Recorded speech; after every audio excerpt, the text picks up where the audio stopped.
لا حول ولا قوة إلا بالله العلي العظيم. أعوذ بالله من الشيطان الرجيم. بسم الله الرحمن الرحيم. الحمد لله رب العالمين بارئ الخلائق أجمعين باعث الأنبياء والمرسلين، والصلاة والسلام والتحية والإكرام على البشير النذير السراج المنير سيدنا ونبينا وشفيعنا إن شاء الله أبي القاسم محمد. اللهم صل عليه وعلى أهل بيته مظاهر جلالك وجمالك، واللعن على أعدائهم الشاكين فيهم المنحرفين عنهم أجمعين. أما بعد، فقد قال الله تبارك وتعالى وقوله الحق: أعوذ بالله من الشيطان الرجيم. بسم الله الرحمن الرحيم. يا أيها الذين آمنوا كتب عليكم الصيام كما كتب على الذين من قبلكم لعلكم تتقون. ارشاد پروردگار عالم ہو رہا ہے کہ اے صاحبان ایمان، ہم نے تمہارے اوپر روزے لکھ دیے ہیں اسی طریقے سے جیسے تم سے پہلے والے لوگوں پر روزے لکھ دیے گئے تھے، لعلکم تتقون، تاکہ تمہارے اندر تقوی پیدا ہو جائے۔ گفتگو ہماری تقوی پر ہی چل رہی ہے۔ مولا کائنات امیر المؤمنین حضرت علی علیہ السلام کے خطبہ حمام کے سلسلے میں، جس میں 15 صفتوں تک اب تک بیان کیا جا چکا ہے، 15ویں صفت میں امام نے فرمایا تھا: صبروا ایاما قلیلہ اعقبتہم راحتا طویلہ، کہ یہ متقی لوگ چند دنوں کے لیے صبر کرتے ہیں، نتیجے میں ایک طولانی راحت اللہ کی طرف سے ان کے لیے مہیا کی جاتی ہے۔ تجارت مربحہ یسر لہم ربہم، یہ وہ نفع بخش تجارت ہے جو ان کے لیے ان کے پروردگار عالم نے مہیا کیا ہے۔ یہاں تک بات ہوئی 15ویں صفت تک۔ آ جائیے 16ویں 17ویں، اور اگر اللہ نے چاہا تو 18 19 20 یہ صفتیں آئیں گی۔ 16ویں صفت میں امام فرماتے ہیں متقی کی: ارادتہم الدنیا فلم یریدوہا، متقی کی 16ویں صفت یہ ہے کہ دنیا ان کا ارادہ کرتی ہے، دنیا ان کو چاہتی ہے، دنیا ان کی طرف بڑھتی ہے، فلم یریدوہا، مگر یہ دنیا کا ارادہ نہیں کرتے، مگر یہ دنیا کی طرف نہیں بھاگتے۔ وَسَرَّتْهُمْ فَفَدَوْا أَنفُسَهُمْ مِنْهَا، دنیا ان کو 17ویں صفت کہ دنیا ان کو اپنا اسیر بنانا چاہتی ہے، مگر یہ جو ہے وہ اپنے جو ہے وہ زحمتوں کے ذریعے سے اس سے اپنے آپ کو نکال لے جاتے ہیں، چھڑا لے جاتے ہیں۔ دنیا کی خصوصیت یہ ہے کہ جتنا آدمی دنیا سے بھاگے گا اتنا ہی دنیا اس کی طرف دوڑے گی۔ مومن آدمی اس کی نظر میں خدا ہوتا ہے، لہٰذا وہ دنیا کی طرف توجہ نہیں کرتا۔ اور ایک بات اور ذہن میں رکھیں کہ جتنا زیادہ انسان مومن ہوتا جائے گا، متقی ہوتا جائے گا، پرہیزگار ہوتا جائے گا، اتنا ہی زیادہ دنیا اس کو اپنی طرف کھینچنے کی کوشش کرے گی۔ خاص کر کے شیطان کوشش کرے گا کہ اس کو اور دنیا کی طرف مائل کر دیا جائے۔ لیکن 17ویں صفت میں فرماتے فَفَدَوْا أَنفُسَهُمْ مِنْهَا، لیکن یہ لوگ جو ہے وہ چھڑا کر کے نکل جاتے ہیں اور دنیا کے پھندے میں نہیں آتے ہیں۔ چنانچہ ہمارے علماء میں، اماموں کی بات تو بات کی چیز ہے، وہ بھی انشاءاللہ بات آئے گی، ہمارے علماء میں ایک بڑی بزرگ شخصیت ہے جناب مرحوم شیخ انصاری رضوان اللہ علیہ، آیت اللہ العظمیٰ شیخ مرتضی انصاری رضوان اللہ علیہ۔ پہلے ان کے سلسلے میں آپ کو ان کا تقوی سنا دیں، پھر جو داستان سنانا ہے وہ عرض کرتا ہوں۔ جناب شیخ مرتضی انصاری رحمۃ اللہ علیہ، آج اگر کسی کو عالم بننا ہے یا مجتہد بننا ہے یا آیت اللہ بننا ہے تو ان کی 2 کتابیں رسائل اور مقاصد تقریباً 3 برس تک آدمی کو دل لگا کے اور محنت سے پڑھنا پڑے گا، تب آدمی اجتہاد کی منزل پر جا سکتا ہے۔ یہ وہ شخصیت ہے۔ ان کی زمانے مرجعیت میں ایک کوئی بندہ خدا نجف اشرف میں آقا مرتضی انصاری رحمۃ اللہ علیہ سے ملنے کے لیے آیا، جا رہا تھا حج کے اوپر، تو وہ حج سے پہلے آقا سے ملنے آیا۔ آقا کے پاس جب پہنچا، آقا شیخ انصاری کے پاس، تو اس نے بہت سادہ زندگی تھی۔ جو لوگ آقا سیستانی کے یہاں گئے ہوں گے، زائرین لوگ، دیکھا ہوگا کہ وہ آج بھی جو ہے کیسے پرانے سے مکان میں رہتے ہیں۔ شیخ مرتضی انصاری کا بھی حال بہت معمولی سا ایک چھوٹا سے مکان میں وہ رہتے تھے، پرانا دھرانا فرش تھا۔ تو اس کو عجیب لگا کہ ہمارا مرجع تقلید عالم وقت اتنے معمولی سے مکان میں رہتا ہے، تو اس نے ایک اتنی بڑی رقم دی جس سے ایک پورا مکان تیار ہو سکتا ہے۔ اس نے جناب شیخ انصاری کو رقم دی کہ صاحب آپ اپنے لیے ایک مکان لے لیجئے، اور یہ خمس کا نہیں ہے، رقوم شرعیہ نہیں ہے، سہم امام نہیں ہے، یہ میں اپنی پرسنل جو ہے وہ ملکیت سے آپ کو یہ رقم دے رہا ہوں، یہ کوئی رقم شرعی نہیں ہے، نہ خمس ہے، نہ زکوٰۃ ہے، نہ خیرات ہے، آپ کو میں ہدیتاً دے رہا ہوں، میرا پیسہ، آپ ایک مکان لے لیجئے۔ اور یہ ان کو دے کر کے چلا گیا حج کے اوپر۔ حج کے بعد جب پلٹ کے آیا تو پھر وہ آیا آغا سے ملنے کے لیے، سلام کلام کے بعد۔ اب یہ میں مس کر رہا ہوں کہ آغا نے خود چھیڑا یا اس نے چھیڑا کہ کیا ہوا حضور آپ نے مکان لے لیا؟ تو آغا نے کہا آؤ چلو دکھلاتے ہیں تم کو وہ مکان جو تم نے کہا تھا لینے کے لیے۔ آئے سامنے ایک مسجد کے آگے کھڑے ہو گئے، کہا یہ ہے وہ مکان۔ کہا صاحب یہ تو مسجد ہے۔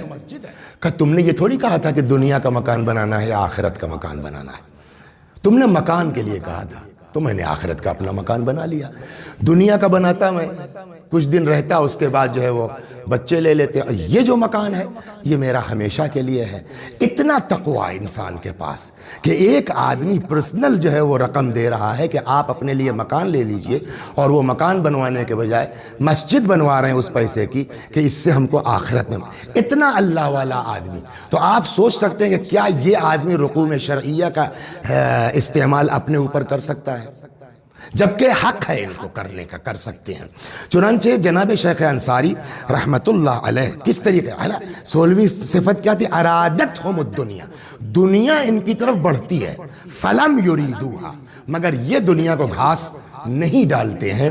تو اس میں ان کے ایک شاگرد نے جناب شیخ انصاری کے ایک دن جو ہے وہ آ کے ان سے اپنا ایک خواب بیان کرتا ہے۔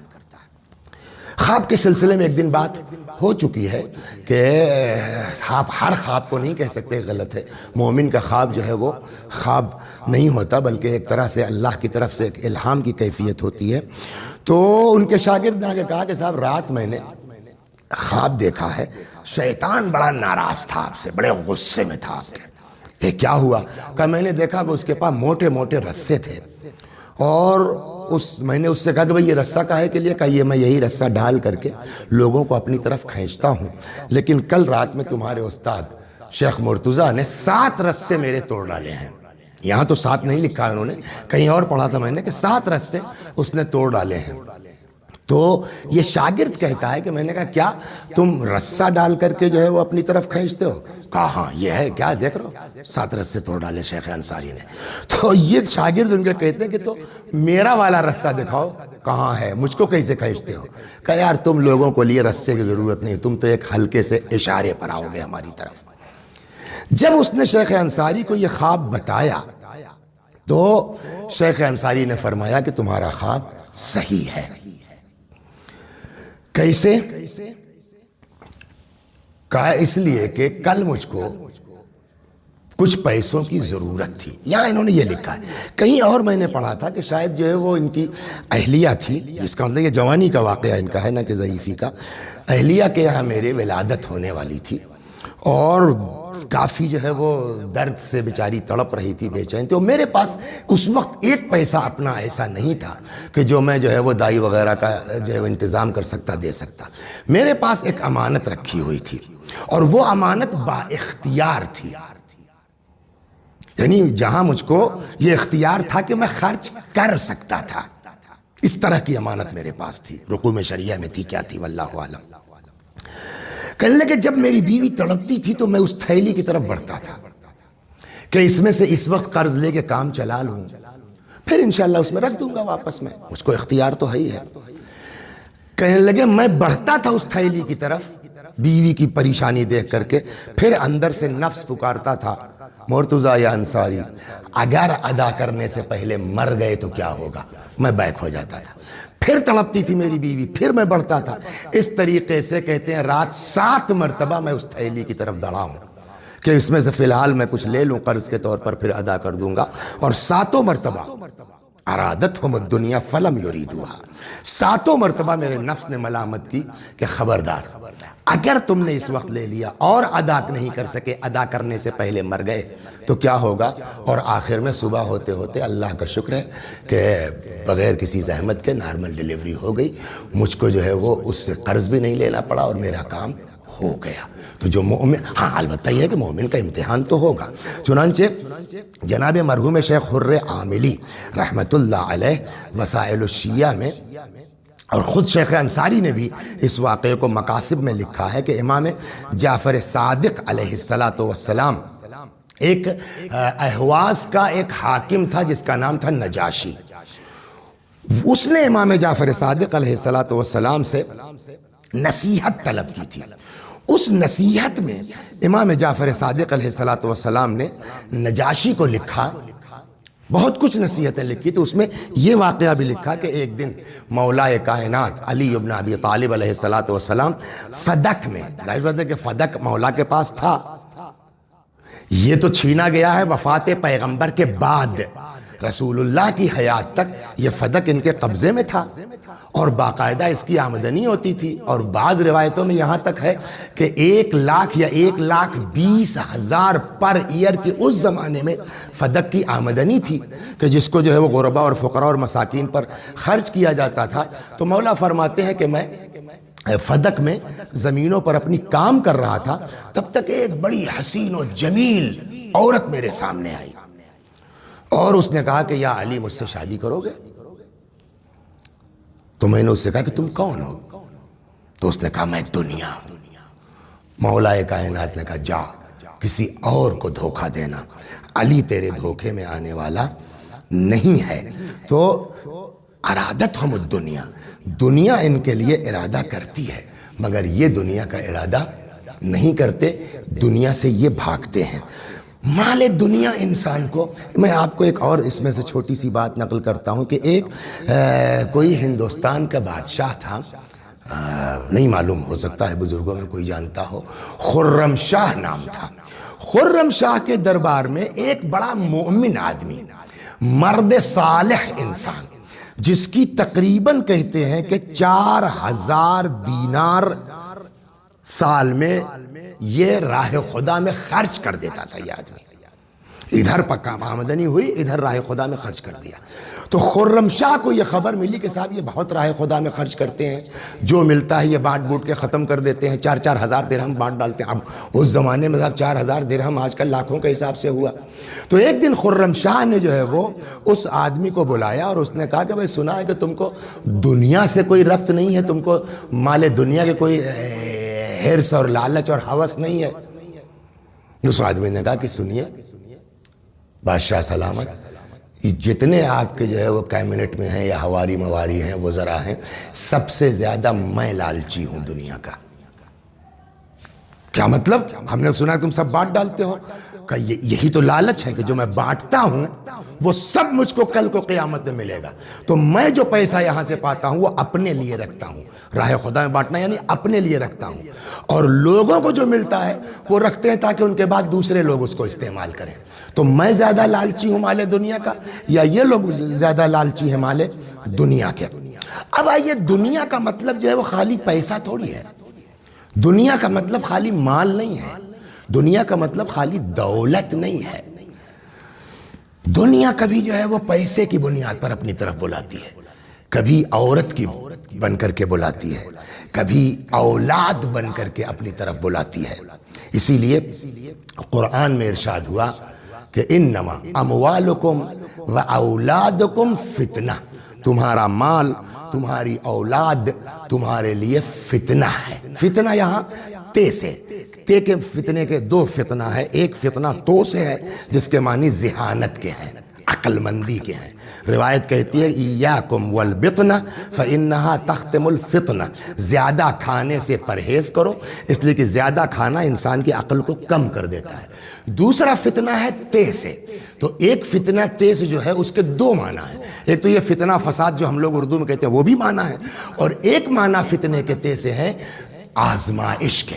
یہاں جو قرآن مجید کہتا ہے انما اموالکم و اولادکم فتنہ، تمہارا مال، تمہاری اولاد تمہارے لیے آزمائش کا سبب ہے، اسی کو وہ سنا ہوگا آپ نے کہ ایک دن پیغمبر اکرم صلی اللہ علیہ وآلہ وسلم مسجد میں خطبہ دے رہے تھے۔ امام حسین علیہ السلام، بعض روایتوں میں دونوں امام حسن اور امام حسین علیہ السلام دونوں مسجد میں داخل ہوئے، لباس نیا تھا، اتفاق سے عبا کے دامن نے پیر الجھا اور امام حسین علیہ السلام گر پڑے۔ جیسے ہی گرے تو روایت کہتی، یہاں بھی اس کتاب میں بھی ہے یہ واقعہ، روایت کہتی ہے کہ جیسے ہی امام حسین علیہ السلام گرے، رسول اللہ صلی اللہ علیہ وآلہ وسلم نے خطبہ توڑ دیا اور خطبہ توڑ کر کے ممبر سے اتر گئے، اتر کے آئے، امام حسین علیہ السلام کو اٹھایا اور دوبارہ ممبر پر تشریف لے گئے اور اسی آیت کی تلاوت کی، انما اموالکم و اولادکم فتنہ، تمہارا مال، تمہاری اولاد آزمائش کا سبب ہے۔ اس لیے کہ آدمی کبھی کبھی ایسا ہوتا ہے کہ اپنے لیے نہیں حرام حلال کرتا، اولاد کے لیے کرتا ہے، بیوی کے لیے کرتا ہے، بچوں کے لیے کرتا ہے۔ بعض روایتوں میں یہ ہے کہ ہلاک الرجل، انسان کی بربادی کا سبب کبھی اگر وہ خود نہیں ہے تو اس کی بیوی اس کی ہلاکت کا سبب بن جاتی ہے، اس کی اولاد اس کی ہلاکت کا سبب بن جاتی ہے، اور اگر اولاد اور بیوی نہیں بھی تو کبھی کبھی پڑوسی اس کی ہلاکت کا سبب بن جاتے ہیں۔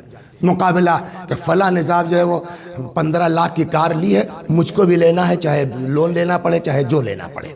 تو یہ دنیا جو ہے کبھی بیوی بن کے سامنے آتی ہے، کبھی اولاد بن کے سامنے آتی ہے، کبھی مال بن کے سامنے آتی ہے، کبھی جاہ و اقتدار بن کے سامنے آتی ہے، چاہے جو بن کے آ جائے۔ وہ میں نے آپ کو قصہ سنایا، مولا کے سامنے جو ہے وہ دنیا آئی حسین و جمیل عورت بن کر کے، اور مولا نے کہا کہ جاؤ کسی اور کو دھوکہ دینا۔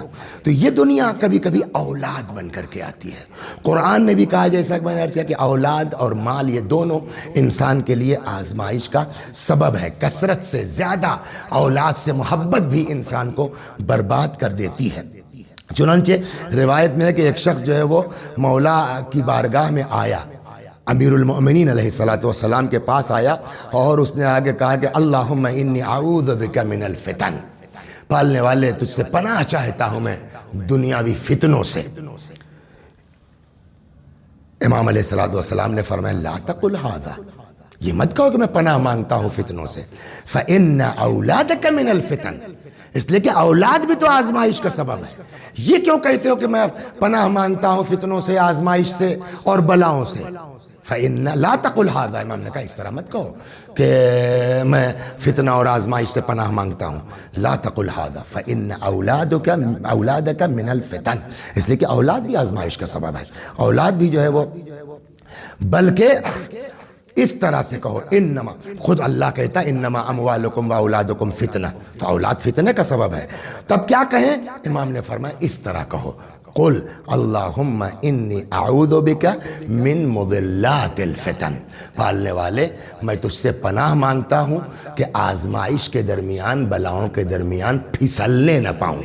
تو اولاد آزمائش کا سبب ہے، اولاد سے کیسے انکار کر سکتا ہے؟ لیکن اولاد کی محبت انسان کو اس منزل تک نہ پہنچا دے، مال کی محبت انسان کو اس منزل تک نہ پہنچا دے کہ انسان جو ہے وہ اللہ کو بھول جائے اور سب کچھ جو ہے وہ دنیا ہی اس کے لیے ہو جائے۔ متقی کی 16ویں اور 17ویں صفت یہ ہے کہ ارادتہم الدنیا فلم یریدوہا، دنیا، اچھا دنیا کس کے ساتھ رہی ہے ہمیشہ؟ جناب عیسیٰ علیہ السلام۔ یہ وہ چیزیں ہیں جو ہم بیان تو کرتے ہیں لیکن خود جب منزل آتی ہے تو آدمی پھسل جاتا ہے۔ آپ لوگ جو سن رہے ہیں دعا فرمائیے اللہ تبارک و تعالی وہ توفیق عطا فرمائے، اس لیے کہ ایک حدیث میں اور بھی اصول کافی میں رأس کل خطیئہ حب الدنیا، ساری خطاؤں کی جڑ اور بنیاد دنیا کی محبت ہے۔ عرض کیا کہ دنیا کی محبت کا کیا مطلب؟ مال کی محبت، اولاد کی محبت، بیوی کی محبت، اقتدار کی محبت، مکان کی محبت۔ چنانچہ روایت میں ہے کہ جناب عیسیٰ علیہ السلام ایک پہاڑ کے اوپر تشریف لے گئے اور زبردست گرمی تھی، سورج بالکل جلا رہا تھا انسان کو، تو دیکھا کہ ایک بندہ خدا جو ہے وہ اسی جو ہے وہ دھوپ میں، سورج کی تپتی ہوئی اس میں بیٹھا دھوپ میں عبادت کر رہا ہے۔ جناب عیسیٰ علیہ السلام نے اس سے کہا کہ کیوں سائے میں کیوں نہیں چلے جاتے ہو؟ اس نے کہا صاحب کیا جائیں سائے میں، یہ سنیے اب ہم لوگ کہاں ہیں اور پرانے زمانے کے لوگ کہاں تھے۔ وہ دھوپ میں عبادت کر رہا تھا، چٹی المیدان، پہاڑ کے اوپر کتنی تیز دھوپ ہے۔ جناب عیسیٰ علیہ السلام نے کہا کیوں نہیں تم سائے میں چلے جاتے ہو عبادت کے لیے؟ تو وہ کہتا کہ میں نے کسی پیغمبر سے سنا کہ 700 برس سے زیادہ مجھ کو زندہ ہی نہیں رہنا ہے، تو 700 سال زندہ رہنا ہے تو اس کے لیے کیا استغفر اللہ ربی واتو، یا ہم لوگ 10 سال کے لیے کیا کرتے ہیں۔ جب اس نے یہ کہا کہ ہم نے جو ہے وہ کسی پیغمبر نے ہم کو بتایا کہ ہماری عمر صرف 700 سال ہے، تو جناب عیسیٰ علیہ السلام نے کہا کہ تم 700 سال میں تمہارا یہ حال ہے؟ تم کو بتاؤں میں، ایک زمانہ ایسا آئے گا جہاں لوگوں کی عمر 100 کے اندر ہوگی، 100 برس کے اندر ہوگی، لیکن 100 سال سے زیادہ آگے نہیں بڑھیں گے۔ اس کے باوجود وہ لوگ 1000 سال کے برابر انتظامات کریں گے، کوٹھیاں بنائیں گے، مکانات بنائیں گے۔ تو اس آدمی نے تعجب کیا، کہا اچھا۔ اس کے بعد اس عابد نے جناب عیسیٰ سے کہا کہ آپ اسی پہاڑ کے اندر ایک غار ہے، وہاں غار میں جائیے، دیکھیے وہاں کیا دکھائی دیتا ہے آپ کو۔ جناب عیسیٰ علیہ السلام اس غار میں چلے گئے تو دیکھا کہ جو ہے وہاں ایک لاش ہے، اور اس پر ایک تختی لگی ہوئی ہے لاش کے اوپر، اور اس تختی کے اوپر لکھا ہوا انا فلان الملک، میں فلاں بادشاہ ہوں، انا الذی امرت 1000 سنہ، میں نے 1000 سال زندگی گزاری، وبنیت 1000 مدینہ، میں نے 1000 شہر بنائے ہیں، وَأَلَّفْتُ وَبَنَيْتُ 1000 مدینہ وَتَزَوَّجْتُ ب1000 بکر، 1000 عورتوں سے میں نے شادیاں کی ہیں، وَحَزَمْتُ 1000 عسکر، 1000 لشکروں کو میں نے جو دھول چٹائی ہے، ثُمَّ كَانَ مَصِيرِي إِلَى هَذَا، پھر دیکھ لو میرا حال کیا ہے، کس طرح سے میں یہاں جو ہے وہ پڑا ہوا ہوں، فَاعْتَبِرُوا يَا أُولِي الْأَبْصَارِ، اے صاحبان بصیرت عبرت حاصل کرو۔ یا کہتے ہیں کہ جو ہے وہ چنگیز خان کے لیے بھی، کہ چنگیز خان نے تو بہت جو ہے وہ ممالک فتح کیے اور بہت اس نے جو ہے وہ ظلم و ستم بھی ڈھائے ہیں، لیکن بعض کہتے ہیں جو ہے وہ چنگیز کے لیے ہے، اور بعض کہتے ہیں جو ہے وہ کیا کہتے ہیں اس دوسرے بادشاہ کے لیے، کہ جب اس کا انتقال ہوا چنگیز کا تو اس نے کہا کہ میرا ہاتھ میرے کفن سے باہر نکال دینا، تاکہ لوگوں کو عبرت ہو، نصیحت ہو کہ اتنی سب دنیا حاصل کرنے کے باوجود آخرش مر کے خالی ہاتھ اس کائنات سے جا رہے ہیں۔ تو 16ویں 17ویں صفت یہ ہوئی۔ اب آئیے 18ویں 19ویں اور 20ویں صفت کے تقریباً 20 منٹ 25 منٹ بچے ہیں، جو ہو سکتا ہے وہ عرض کرتا ہوں۔ فرماتے اما اللیل، اب آئیے ان متقیوں کا معاملہ رات کا کیا ہے۔ 18ویں صفت میں فرماتے فصافون اقدامہم، کہ یہ لوگ جو ہے وہ رات کو عبادت کے لیے اپنے پیروں پر کھڑے ہوتے ہیں۔ 19 تعلین لاجزاء القرآن، اور راتوں کو اٹھ کر کے یہ قرآن کی تلاوت کرتے ہیں۔ 20ویں صفت یہ ہے کہ وہ ہم لوگوں طرح نہیں پڑھتے، بلکہ یرتلونہ ترتیلا، اور ٹھہر ٹھہر کر کے تدبر کے ساتھ غور و فکر کے ساتھ یہ متقی راتوں کو اٹھ کر کے تلاوت کرتے ہیں۔ تو وَأَمَّا اللَّيْلِ، رات کا ان کا پروگرام یہ ہے کہ فَصَافُونَ أَقْدَامَهُمْ، 19واں، یہ کھڑے ہو کر کے اپنے پیروں پر عبادت کرتے ہیں۔ تعلین لأجزاء القرآن، قرآن کے جو ہے وہ تلاوت کرتے ہیں، اور عام تلاوت نہیں بلکہ یرتلونہ ترتیلا، ترتیل کے ساتھ، توجہ کے ساتھ، بصیرت کے ساتھ۔ انشاءاللہ ایک ایک چیز پر خدا نے توفیق دی تو کچھ اس میں اور کچھ اگلے اس میں نقل کیا جائے گا۔ اب آئیے، یہ شاید یہاں مراد جو ہے وہ فصافون اقدامہم، رات کو کھڑے ہو کے عبادت کرتے ہیں، شاید یہ اشارہ ہو امام کا نماز شب کی طرف۔ نماز شب ظاہر سی بات ہے کہ آپ حضرات بہت سے ایسے مجلسوں میں ہوں گے جو ہم سے عمر میں زیادہ ہیں، ہم سے بڑے بڑے بزرگوں کی مجلسیں ان لوگوں نے سن رکھی ہیں، مطالعہ کر رکھا ہے۔ نماز شب کے بڑے فضائل ہیں۔